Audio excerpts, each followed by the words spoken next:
Um escritor afro-luso brasileiro. Essa seria a melhor definição de José Eduardo Agualusa.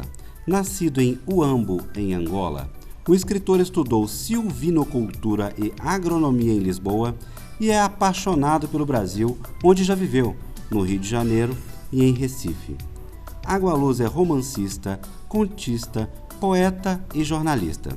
Seus livros já foram traduzidos para mais de uma dezena de idiomas. Entre as suas obras mais conhecidas no Brasil, destacam-se Nação Crioula, O Ano em que Zumbi Tomou o Rio, O Vendedor de Passados e As Mulheres de Meu Pai. Se for possível baixar livros como se baixam músicas, ou seja, piratear, acabou a literatura, aí sim, porque nós não ganhamos com os espetáculos. Também já se consolidou como autor teatral, com as peças Geração W, Chovem Amores na Rua do Matador e o monólogo Aquela Mulher, recentemente encenado pela atriz Marília Gabriela. 4 de seus livros estão sendo adaptados para o cinema. Só depois de eu ver a peça em cena é que percebi o que é que a gente queria dizer. Não tinha...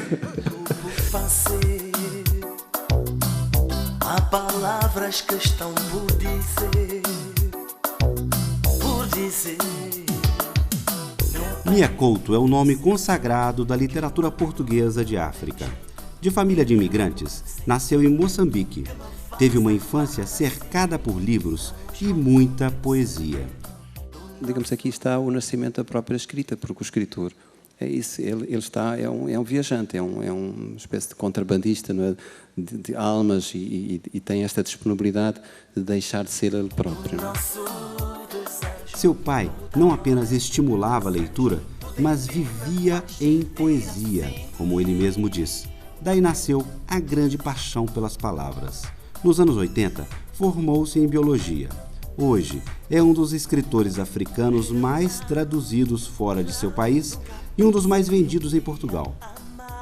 Portanto, eu acho que a escrita é uma coisa que se faz como quem cozinha, não é? Como quem faz costura e pode-se fazer muito bem a 2 mãos, a 2 sentimentos.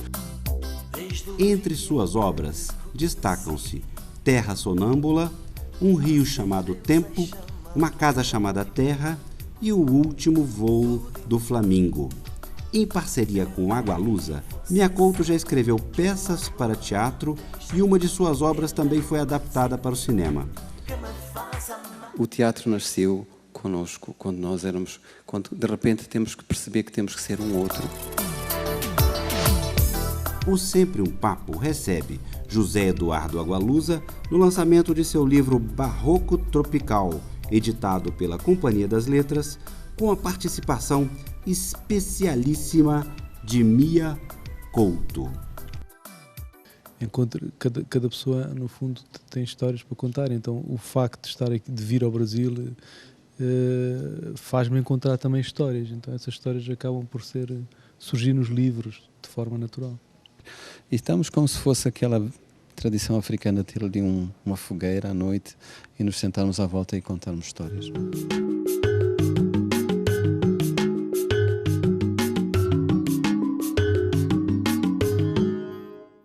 Para começar, a questão do poder sempre foi uma permanência no seu livro, né? Esse livro tem também essa questão do poder político, o poder envolvido como base central dele? Tem, exatamente. É como eu dizia há pouco, é um romance sobre a forma como um poder totalitário usa o medo para controlar, para dominar, mas também para corromper as pessoas. Eu acho que é um romance diferente dos anteriores, porque enquanto nos anteriores uma boa parte da minha energia foi conduzida no sentido de controlar o excesso de imaginação, o excesso de personagens, etc. Neste eu decidi criar uma estrutura que permitisse isto, ou seja, é um livro que tem uma série de personagens e tem uma estrutura que permite sustentar esse excesso. E daí que o livro se chama Barroco Tropical, também por isso, por causa desse excesso. Todo ele é excesso. E ele começa com um suicídio, né? Por que você... Bem, não é um suicídio, é uma queda, não é como se verá depois quem ler o livro. É uma mulher que cai, não é? Segui o olhar de que anda e vi uma mulher a cair do céu. Caiu, veio caindo, nua, negra, de braços abertos, quase ao mesmo tempo que o raio. Aproximei-me. O corpo estava enterrado na lama. Recuei aterrorizado. E no livro há dois anões, gêmeos, irmãos, que vivem no elevador, não é? E um deles, quando alguém tenta entrar, ele diz: isto não é um ascensor, é um descensor, só desce, não sobe mais. E o crítico dizia isso, bem, tudo no livro. Eu não tinha pensado nisso, mas é um pouco verdade. Quer dizer, tudo neste livro está em queda. Mia, te convocar para a conversa, queria que você falasse um pouco da sua experiência no Brasil aqui, divulgando. Você, posso estar errado, mas você é uma das primeiras pessoas que trouxe a literatura africana para o Brasil. E a gente, como fala em português, enfrenta esse grande cerceamento da divulgação da língua portuguesa pelo Brasil, pelo mundo afora, né? Fala um pouquinho dessa sua experiência de trazer essa literatura para o Brasil. Sim, mas eu acho que é o seguinte, essa batalha foi uma batalha interior também, quer dizer assim, nós conseguimos, porque no interior de África, não é? E no interior de nós próprios, não é? Essa meta, digamos, esse pressuposto que era preciso provar a autenticidade, provar a africanidade, também nós vencemos esse fantasma, não é? Essa foi uma batalha interna, não é? Em primeiro lugar. Mas as dificuldades são as mesmas quando a gente lida com a língua portuguesa no mundo, não é? Eu nesse aspecto, eu sou bastante otimista. Em primeiro lugar, eu acho que mesmo em termos de língua portuguesa, se a gente olhar para trás, talvez nunca a literatura tenha estado tão bem posicionada quanto agora, não é? Você agora tem um prémio Nobel, tem 2 ou 3 escritores bem posicionados para ganhar um Nobel também, e tem escritores com uma presença universal, quer dizer, que estão traduzidos e presentes em livrarias do mundo inteiro. E são escritores brasileiros, tem escritores portugueses, tem escritores africanos. Então, se a gente tentar olhar com uma certa distância, vai perceber que talvez nunca, como agora, a literatura em língua portuguesa tivesse estado com tanta presença a nível internacional. Mia, como é que foi? Vocês dois estão transitando em outras áreas, né? Como é que foi para você escrever e ver, né, e assistir o espetáculo com a Marília Gabriela fazendo o seu texto, e depois eu queria ouvir a adaptação do cinema? Nós temos um texto em conjunto, atenção, e agora estamos pensando em criar uma empresa só para produzir peças de teatro, primeiro porque nos divertimos imenso, e não podemos dizer que nos divertimos imenso, senão não nos pagam tanto, não é? Tem essa coisa, as pessoas se a gente diz que se diverte, não nos pagam tão bem. Marília lembrou que deu o texto de Agualusa para Antônio Fagundes ler durante intervalos das gravações da novela. E ela comentava: é magnífico. Quando terminou, ela fez o convite e Fagundes respondeu: você está louca? Marília devolveu: sim, e você também é louco. Eu acho que eu tive a sorte, em primeiro lugar, o privilégio de ser amigo de uma pessoa como a Gabi, em segundo lugar, de a ter como atriz, e depois do facto dela se ter rodeado por um grupo de pessoas muito bons na sua área. Portanto, eu acho que a forma como a peça foi encenada ajudou muito ao texto, não é? Ajudou, mas foi uma experiência diferente. Você sentou e escreveu o texto inteiro, não foi isso? Feito para ser falado em teatro. Né? Exatamente, ok. Um texto para teatro não tem nada a ver com um texto, com romance, com uma novela, com um conto. Não, são textos que só funcionam quando são executados, quando são colocados em palco. E portanto, inclusive muitas vezes nós pensamos que funciona e só quando já está em cena é que percebemos que algumas coisas não funcionam, não é? Que há coisas que... É verdade, que há diálogos que funcionam num livro, mas não funcionam num palco. Eu e o Mia temos outras experiências antes desta com teatro, e a impressão, quer dizer, o que eu gostaria hoje era de ter mais possibilidade de trabalhar com os atores, porque acontece isso, há coisas que nós pensamos, quando se lê assim, parece que vai resultar, e depois quando chega ao palco não resulta tão bem. E depois, evidentemente, depende tudo das pessoas, do ator, do diretor, de tudo isso. porque um bom texto pode ser completamente destruído, não é? O Mia teve algumas más experiências com cinema. Você teve algum texto destruído, Mia? Com cinema. Bom, o texto se calhar já estava destruído antes. Não sei, eu devo muito ao teatro e aprendi muito, porque cada escritor tem que ter a sua própria escola, mas o teatro em Moçambique foi para mim uma grande escola. Aprendi a escrever também com o teatro. Eu trabalhei para um grupo que era um grupo pioneiro, o primeiro grupo profissional em Moçambique, e numa altura em que não havia nada, nós tínhamos uma situação de carência absoluta por causa da guerra, não é? E esse grupo era um grupo teimoso e fazia pão durante a noite e à tarde fazia os mesmos atores que faziam pão, que funcionava como uma padaria também, e à tarde faziam teatro. Era uma coisa extraordinária. Eu quero voltar a esta questão que o Água Lusa colocou, é que de facto o teatro é um instrumento, é uma ferramenta que permite ao escritor ter essa possibilidade de acesso imediato de como é que ele é capaz de fazer chorar e fazer rir e comunicar com os outros, não é? Porque eu quando escrevia o texto e depois ia assistir aos espetáculos, não é? E verificava como é que funcionava o momento de tensão, o momento em que eu tinha a expectativa que as pessoas iam reagir de uma certa maneira e às vezes era absolutamente o contrário, não é? O inverso. Então, com o teatro, sim, eu tenho uma relação, digamos assim, quase simbiótica, não é? de aprendizagem, mas com o cinema é um pouco diferente. O cinema é uma linguagem mais distante, mais envolvida por um aparato técnico, não é? Uma sofisticação de outras coisas, de outras lógicas, e a minha relação com o cinema não é tão feliz. Não é? Há palavras que estão por dizer,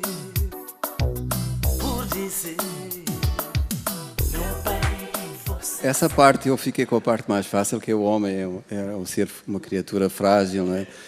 Incoerente, etc. E o papel mais difícil, como a Água Lusa, que tinha que falar sobre mulheres que tinham, de facto, têm uma interioridade outra, não é? Portanto, eu fazia só o confronto uma coisa que eu também acho que é um pouco estereótipo, que o homem não é tão profundo, não tem essa complexidade interior que têm as mulheres.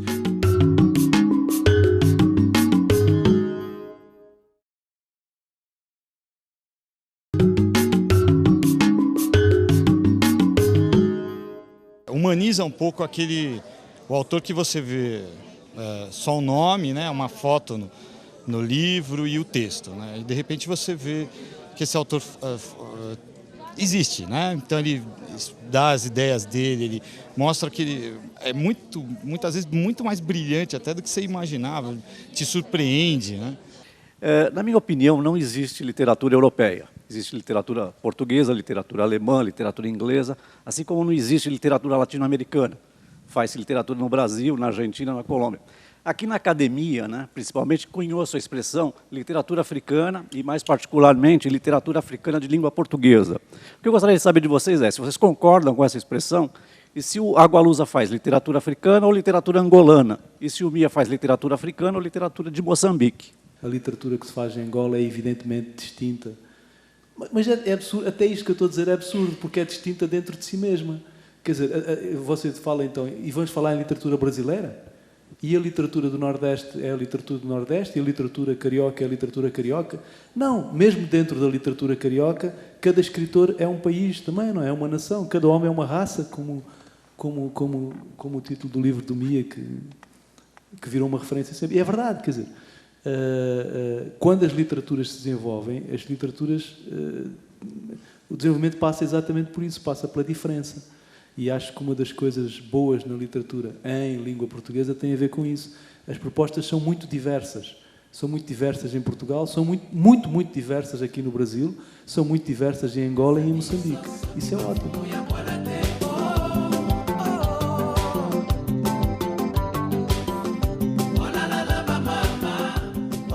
Só uma pergunta. Vocês escreveram uma peça de teatro juntos? Isso, falem disso, que ela foi adaptada, foi publicada. Fizemos uma peça com... Virou cinema. Que eram com 2 atores, um brasileiro, aliás, e uma menina portuguesa. E a menina portuguesa fazia 6 mulheres, e eu já não me lembro se eram 6, no início eram 6 pelo menos. Portanto, eu fiz as mulheres e o Mia fez o homem. Era só um homem, não é? Era só um homem. E agora estamos a discutir na próxima peça quem faz as mulheres e quem faz o homem.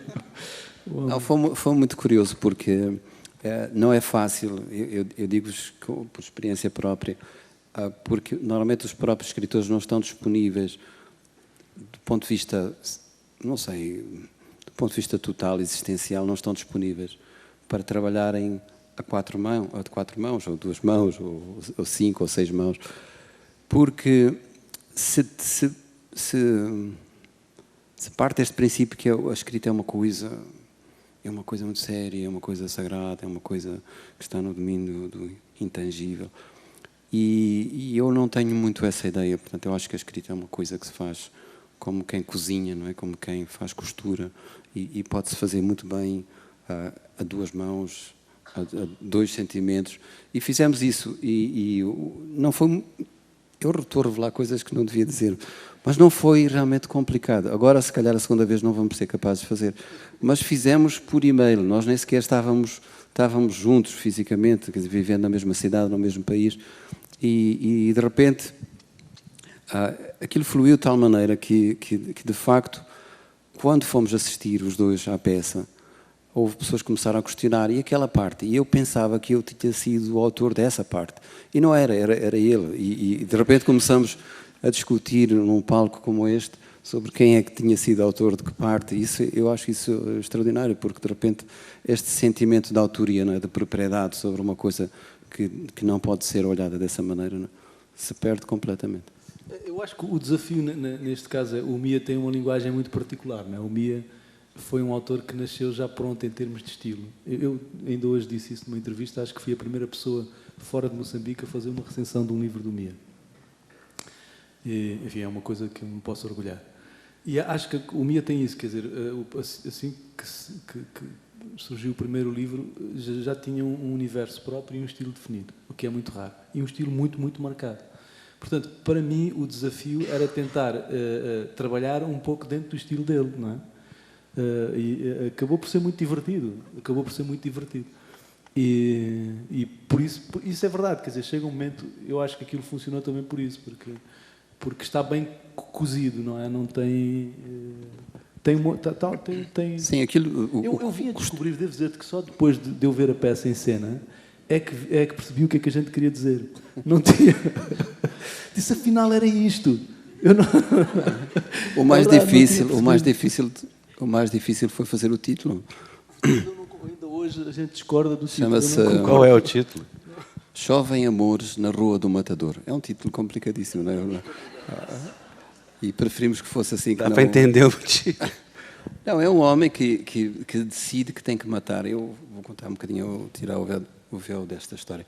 É um homem que decide que tem que matar as mulheres que amou. Os sonhos são mapas que nos ajudam a orientar na vida. Aqueles que não sabem ler os sonhos, esses, sim, estão perdidos. E ele aparece anunciando, logo dizer, vou matar a primeira, anuncia. Ele faz um sorteio, não é? Há um sorteio que ele... E então ele vem, elas todas moram na mesma rua. E ele anuncia e chama a senhora, mas ele nunca consegue matar nenhuma. Portanto, ele no princípio tem aquela coisa máscula, viril, cheia de decisão, e a vingança, digamos, toma-o completamente, mas ela começa a chorar e começa, digamos assim, a fragilizar-se, e ele é incapaz. E a segunda mulher e a terceira, ele nunca mata nenhuma. Então, no fundo, ele próprio, digamos assim, se revela. Não podes contar tudo porque tem uma... Não, pois, exatamente. Uma coisa, tem uma volta no fim. Ele próprio morre, vou dizer assim. Antes de conseguir matar alguma, ele morre, não é? Essa parte, eu fiquei com a parte mais fácil, que o homem é um ser, uma criatura frágil, não é? Incoerente, etc. E o papel mais difícil, com a Agualusa, que tinha que falar sobre mulheres que tinham, de facto, têm uma interioridade outra, não é? Portanto, eu fazia só o confronto deste... Uma coisa que eu também acho que é um pouco estereótipo, que o homem não é tão profundo, não tem essa complexidade interior que têm as mulheres. Isso nós gostamos de dizer agora, mas eu não sei se isso já é uma maneira estereotipada, assim, de repente ficou um clichê, não é? Porque também aí há homens e há mulheres com complexidades, cada um é o seu próprio universo, não é? Guimarães Rosa marcou-me muito também, muito, mas principalmente por aquilo que ele tem de carga poética quando ele elabora os seus textos, não é? E aquilo que ele faz, digamos, inventando um sertão que só existe, não existe na geografia, é da ordem da própria linguagem, ele constrói um lugar na sua própria linguagem. Isso me parecia vital também no caso de Moçambique, em que nós estávamos confrontados com uma espécie de ameaça, que era a ameaça da modernização.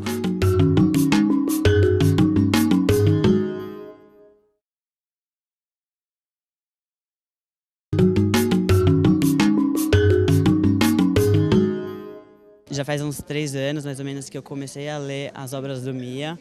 E eu comecei por Um Rio Chamado Tempo, Uma Casa Chamada Terra, que ainda é a minha obra preferida dele.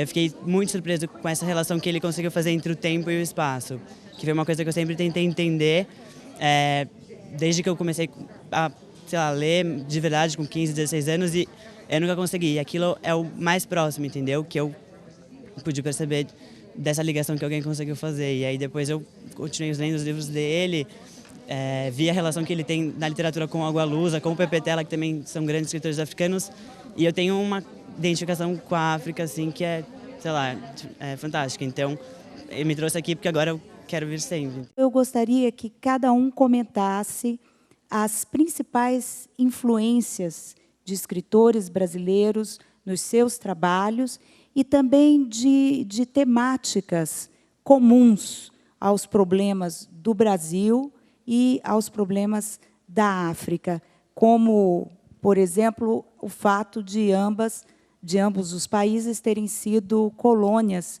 portuguesas e ainda guardarem todo esse processo de luta, de união também, de armas e de letras. Essa influência foi muito grande. No caso de Moçambique, no caso de Angola, posso falar um bocadinho com alguma propriedade, porque eu tive que fazer uma intervenção, foi o ano passado, eu acho que foi o ano passado, não foi, Luís, sobre o lançamento do Jorge Amado. Né, eu reparei que mesmo no Brasil,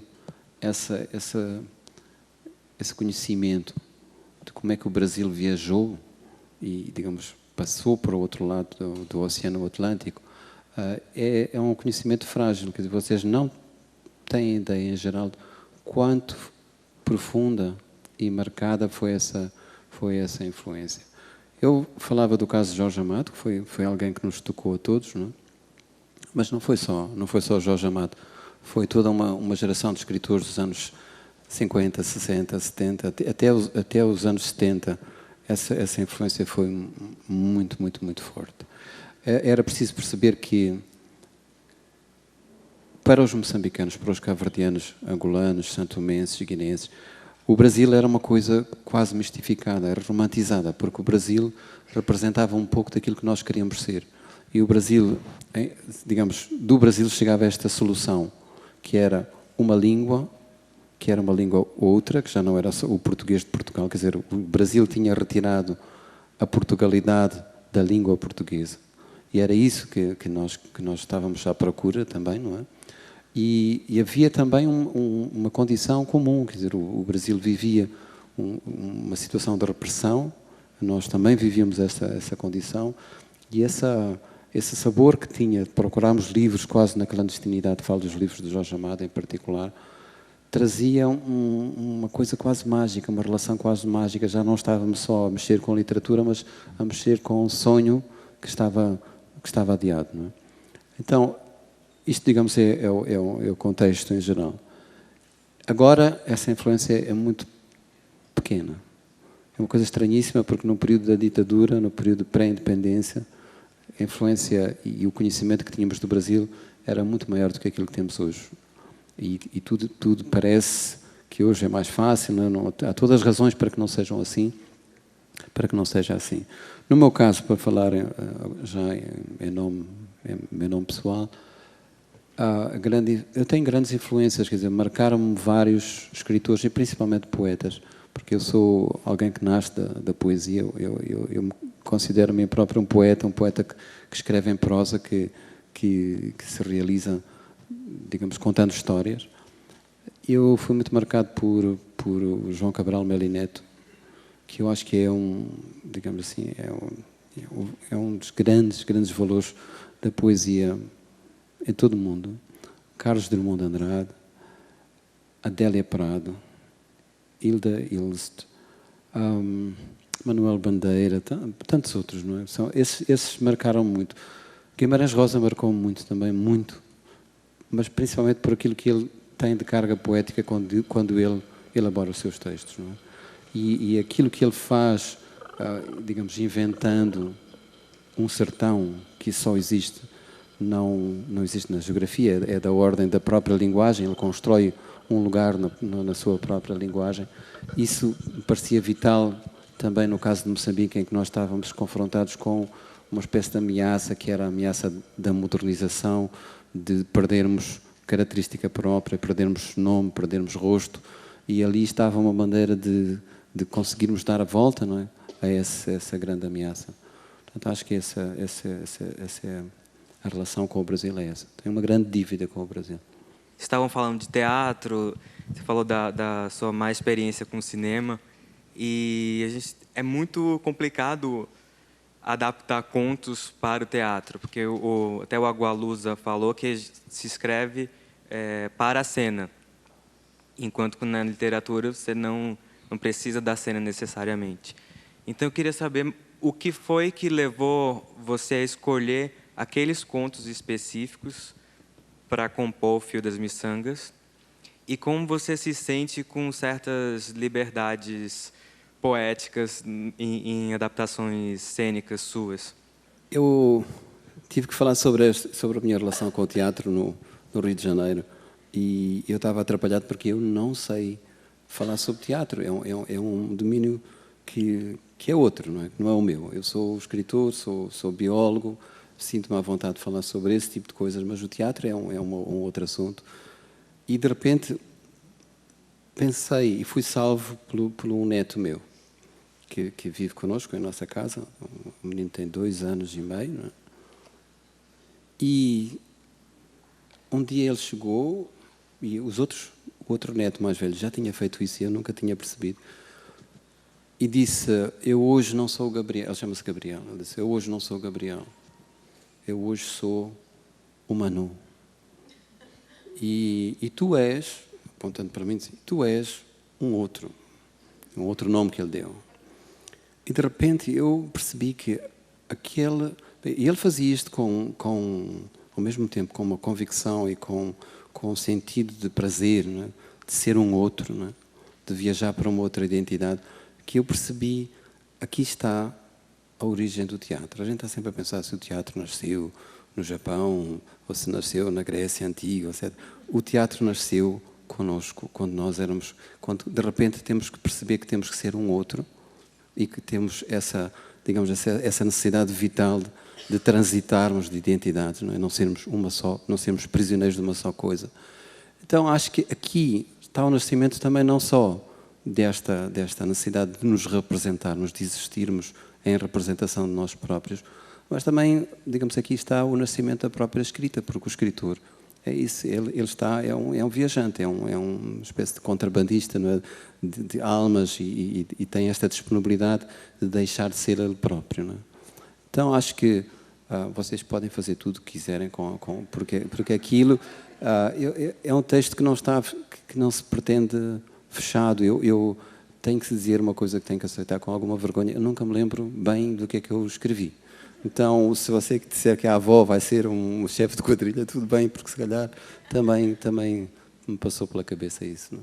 Nunca tive essa relação de posse, ou às vezes quando me perguntam, autoriza que... Eu acho muito estranho, estão-me a perguntar a mim, mas isso já não me pertence, não? Nunca me pertenceu dessa maneira. Eu estou a dizer isto é grave, porque mas o editor é mais preocupado com essa coisa, porque está ali o Luís Schwartz. Eu gostaria, por gentileza, que vocês falassem sobre a sua produção para crianças, né? São autores de bonitos, lindos livros para criança, e eu gostaria que vocês falassem dessa experiência, do que é, então, fazer a literatura infantil. Acho que é uma grande responsabilidade. Em primeiro lugar, é essa responsabilidade de cativar leitores. Pessoas que não têm o hábito da leitura, que estão a chegar à leitura agora, e de os trazer para a leitura. Depois, por outro lado, eu acho, como diz um amigo meu, que nós nascemos com a inteligência toda, depois vamos perdendo a inteligência ao longo da vida. As crianças são muito inteligentes. Não têm os instrumentos todos para dizer o mundo, mas são muito inteligentes. E portanto, os textos têm que ser mais inteligentes. E, ao contrário do que por vezes supõe, têm que ser ricos do ponto de vista linguístico, não é? Vocabulário, etc. Quer dizer, o desafio é criar um texto interessante, inteligente e rico, e ao mesmo tempo acessível a esses leitores. Outra coisa é que eu percebi também que o livro atinge todas as idades, é verdade. Quer dizer, o livro tem diversos níveis de leitura. Quer dizer, um adulto tem mais informação, então sabe ler aquela história de uma outra maneira, a criança vai ler de uma outra. Mas penso que deve funcionar assim, né? Pode funcionar assim e deve funcionar assim. Bom, eu quero lembrar um episódio que sucedeu comigo quando eu escrevi O Gato e o Escuro. E se fez o lançamento, porque aqui no Brasil acho que não existe tanto esta cultura de fazer o lançamento, mas em Moçambique, em Angola, em Portugal, isto é uma coisa quase solene e tem que se fazer uma sessão, é quase uma espécie de batismo que se faz daquele novo ser. E estava um pai à entrada com o seu filho, com o seu menino, tinha 8, 9 anos por aí. E o pai dirigiu-se a mim e disse: olha, o meu filho tem aulas amanhã cedo e não pode ficar a sessão toda, não se importa de autografar o livro para o meu filho. Então eu coloquei-me de joelhos para ficar à altura deste menino e comecei a falar com ele, e sempre com esta coisa terrível que é a incapacidade que temos de falar com crianças. Não é? Dizemos coisas que são perfeitamente idiotas. Não é? E eu comecei a perguntar: como é que tu te chamas? E ele disse: chamo Manuel. Andas na escola? Ando. E fazia estas perguntas que são realmente uma prova cabal da nossa incapacidade. E de repente perguntei-lhe: tens medo do escuro? Porque esse é o assunto do livro. E aí pela primeira vez senti que eu estava a falar com alguém. E ele também. De repente ele ficou sacudido e disse: tenho. E perguntou: e tu? Eu disse: eu também tenho medo do escuro. E ele aí já tinha o livro assinado, já tinha o livro debaixo do braço, e já assim, com uma posição quase de arrogância. Alguém estava falando com ele pela primeira vez, e deu uns passos em frente, voltou para trás e disse-me: olha, vou-te dizer uma coisa. Não tenhas medo do escuro, disse-me. Porque o escuro é só aqui. É uma vergonha, não sei citar-me a mim próprio, mas ele sabia. Ele citou uma frase do livro que dizia: o escuro é só aquilo que nós colocamos nele. Uma frase que, obviamente, era do livro, mas de repente ficou dele. Ele tomou posse daquela frase e estava usando aquela frase para me consolar a mim. E isto para mim foi um prémio que eu recebi, que não me esqueço nunca mais, e que me levou a questionar esta coisa mesmo que o Agualusa estava a dizer. Eu não sei se escreve para crianças, se alguém pode dizer que eu escrevo para crianças, porque no meu caso, quando eu escrevo, eu tenho um processo de regressão. Eu escrevo em estado de infância.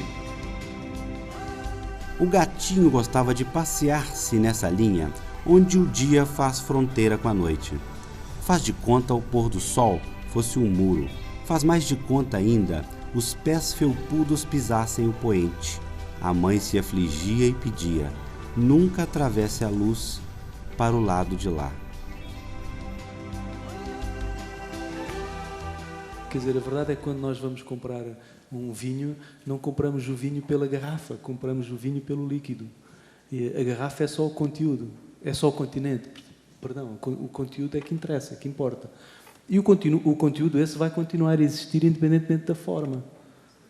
Imagino que quando se passou do livro em pedra para o livro em papel, para o papiro, Muita gente deve ter dito isso, é uma coisa horrível, e agora, quando vierem, o fogo vai incendiar e vão desaparecer. Que era verdade, não é? Porque realmente os livros em papel não resistem ao fogo.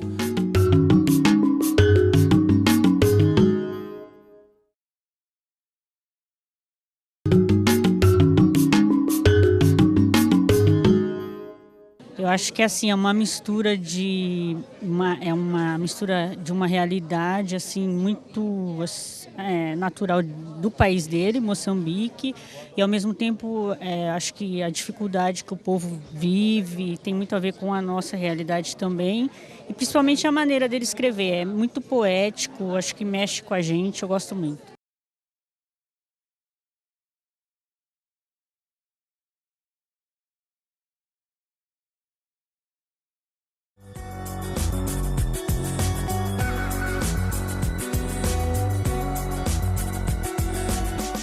Eu queria ouvir a opinião de você sobre a internet, essas novas tecnologias.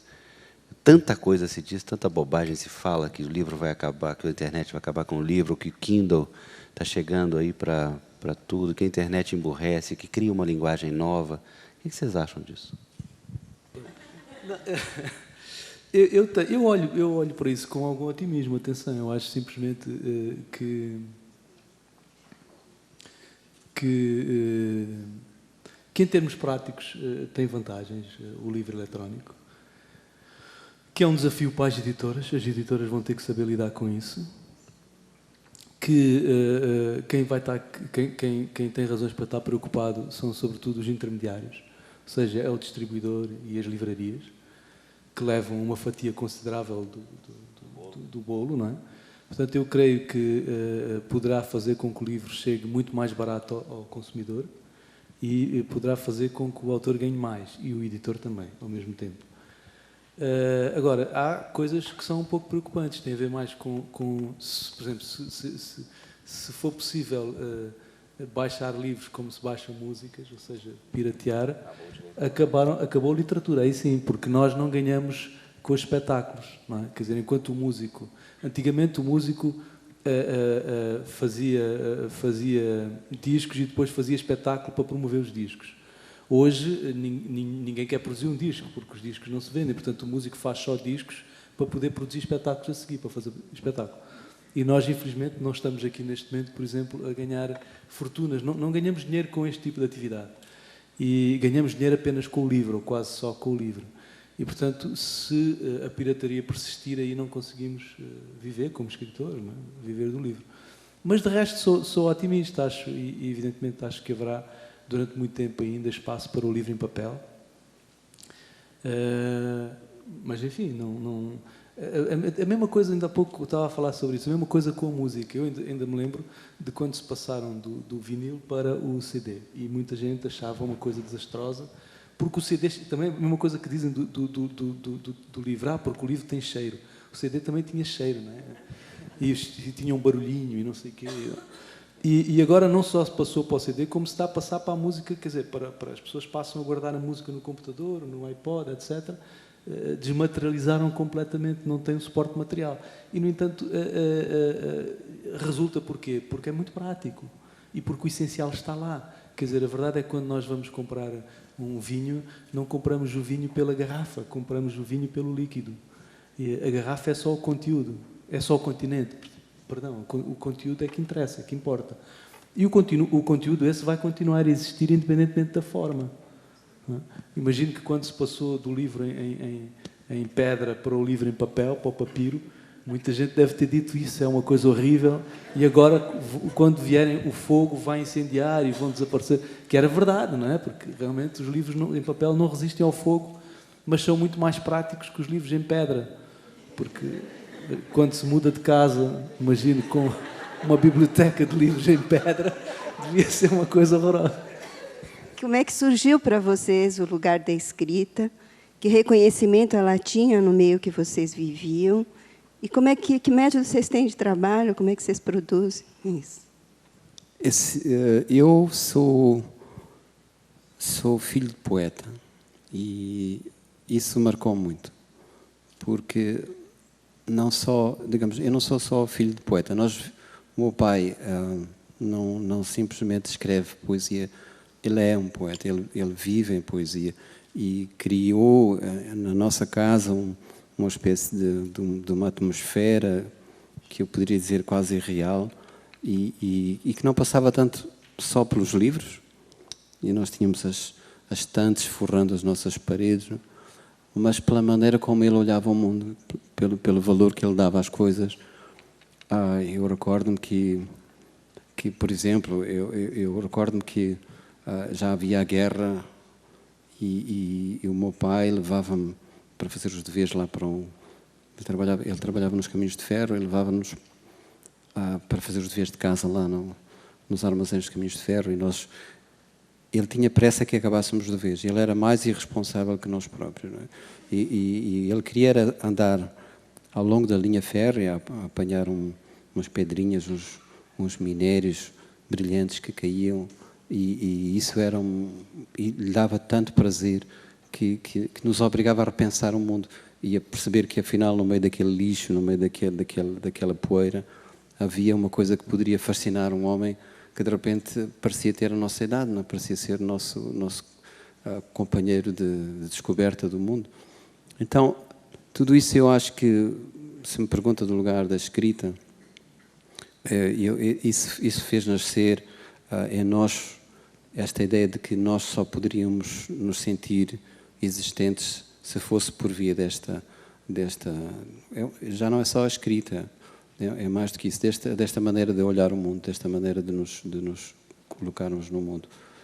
E eu não tenho método, agora respondendo à questão, não sei falar, não porque eu queira esconder, mas não tenho exatamente o método.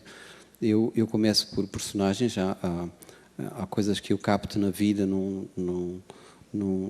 em pessoas, e o processo é digamos assim, quase que desmaterializar essa pessoa, convertê-la em personagem, e depois esse personagem pede uma história e eu sou levado por personagem. Portanto, eu sou conduzido por essas vozes, por essa gente que não tem história e que, como se me pedisse a mim que eu lhes conferisse essa história, eu faço isso. Mas nascemos os dois numa cidade, na segunda cidade do país. Então, acho que eu concordo com quase tudo. Eu costumo dizer que escrevo para saber o fim, para saber como termina a história. Tenho uma boa ideia, tenho uma ideia de como principia, e muitas vezes por um personagem, de facto, quer dizer. E depois acho que o importante é a gente deixar-se, como o Mia disse já, vou repetir, deixar-se conduzir pelo personagem. Quer dizer, não adianta muito tentar impor uma direção. Todas as vezes que tentei fazer isso, não resultou. E isso é o interessante nos livros, essa coisa mágica dos personagens nos obrigarem a ir por um determinado caminho e de nós termos que aprender a caminhar por ali e ir encontrando referências, ir aprendendo, no fundo. Na realidade, nós não sabemos muito bem como isso acontece. E já há vários anos eu adoto todo ano um livro de literatura, que eu acho que a literatura aproxima experiências históricas diferentes, sensibilidades, razões diferentes.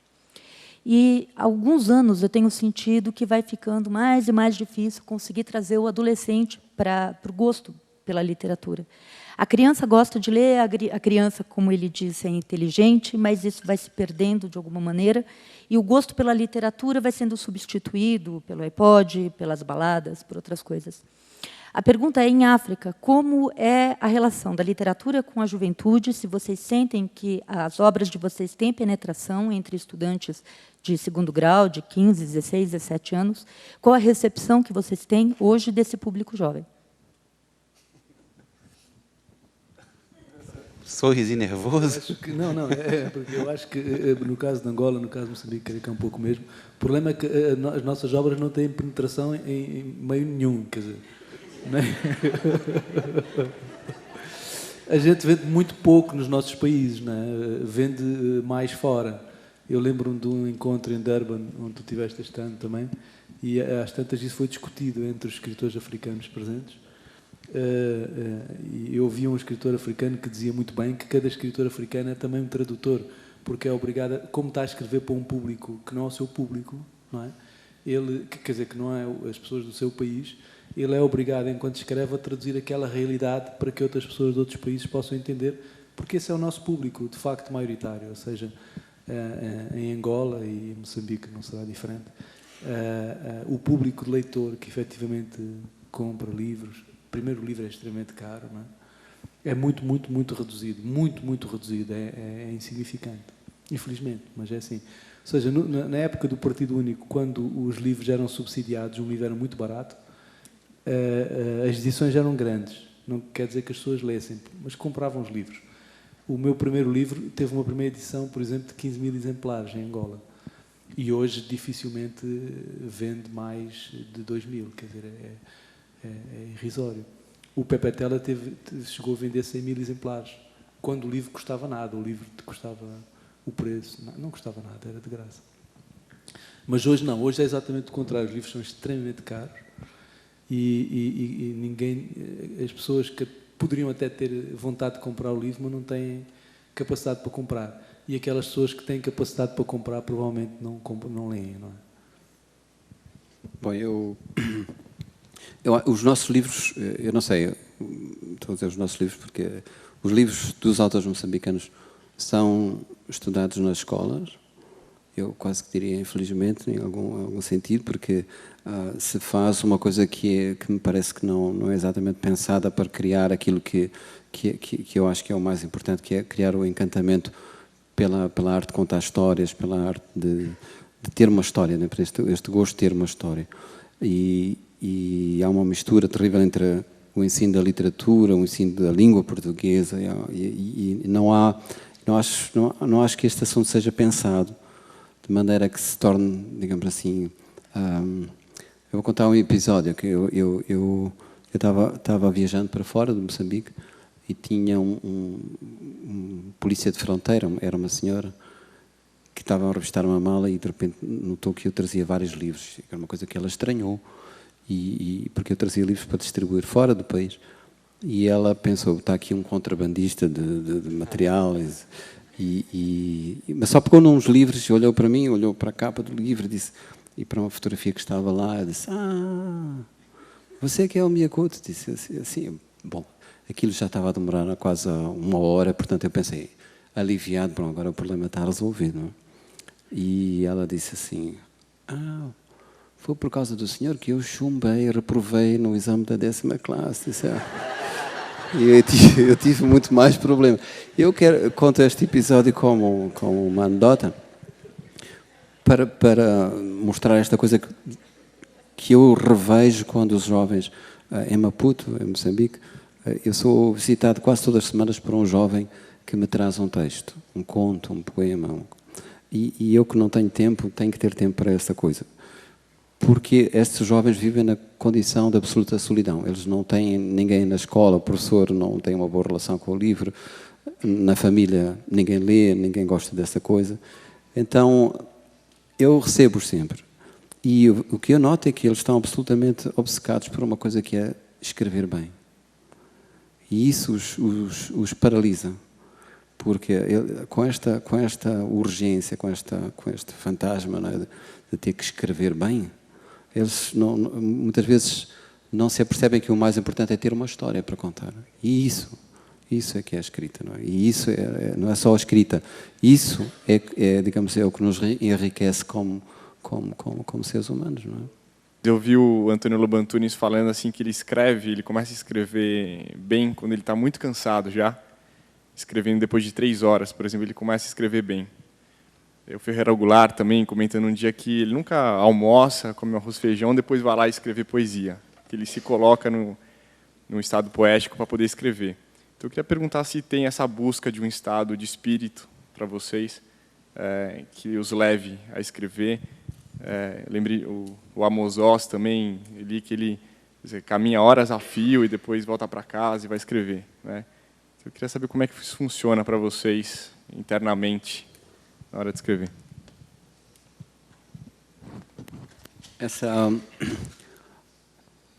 A relação do cansaço com a criatividade acho que é verdadeira.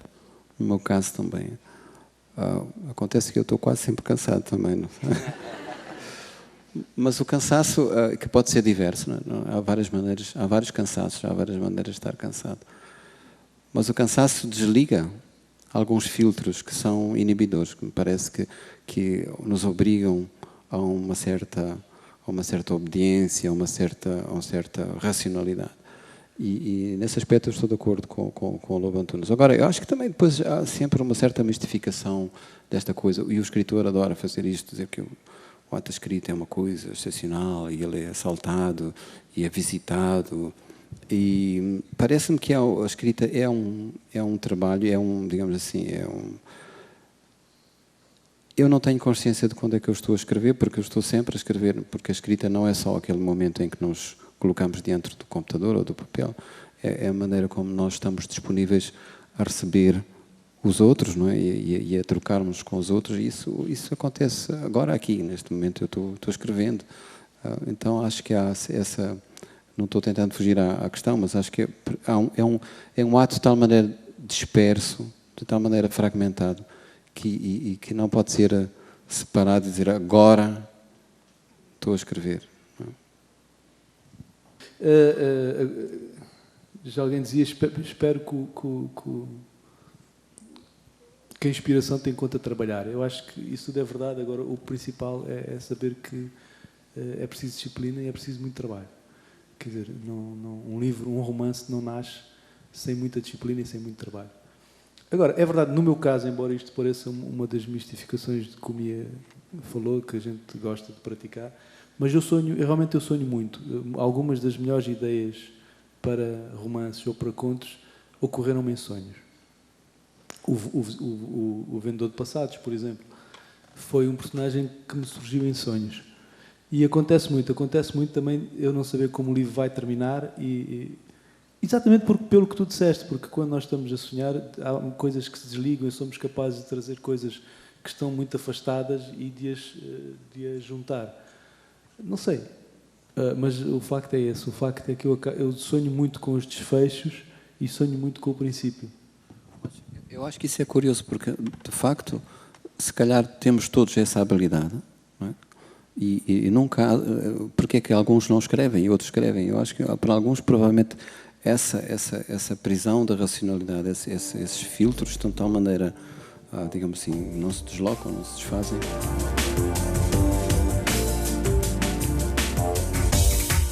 Então eu acho que uma das condições, provavelmente a principal, é a paixão pela história que está a contar, e a outra é simplesmente o facto de ser extremamente divertido. Quer dizer, eu continuo a escrever porque me divirto muito, porque é muito divertido escrever. Nos arredores de Luanda, Angola, em 2020, uma mulher cai do céu e se estatela no chão. Esse acontecimento inesperado e traumático, mas só aparentemente fantástico, é o ponto de partida de Barroco Tropical. E o meu material, que é a língua, ele tem que ser convertido nesse estado plástico de flagrante criação. A própria língua fica em estado de infância. Portanto, eu não sei como é que eu posso dizer que eu fiz este livro para crianças ou este para adultos. É uma coisa que eu percebo que é exterior a mim e que eu acabo por aceitar, porque há regras que eu, digamos, bem educado e timidamente sempre aceito. E eu lembro-me que uma vez estava a passear com a minha filha em Lisboa. Ela vive em Luanda. E na altura ela devia ter 4 anos. E há uma senhora que vem ter e diz: ai, que menina tão linda, de que cor é que tu és? Que é obviamente uma pergunta bastante estúpida. E ela olhou para a senhora completamente escandalizada e disse: eu sou uma menina, não vês que eu sou uma menina? Sou uma pessoa. As pessoas têm muitas cores. Estás a ver, o meu cabelo é preto, os meus dentes são brancos, a minha língua é vermelha. Sou uma menina.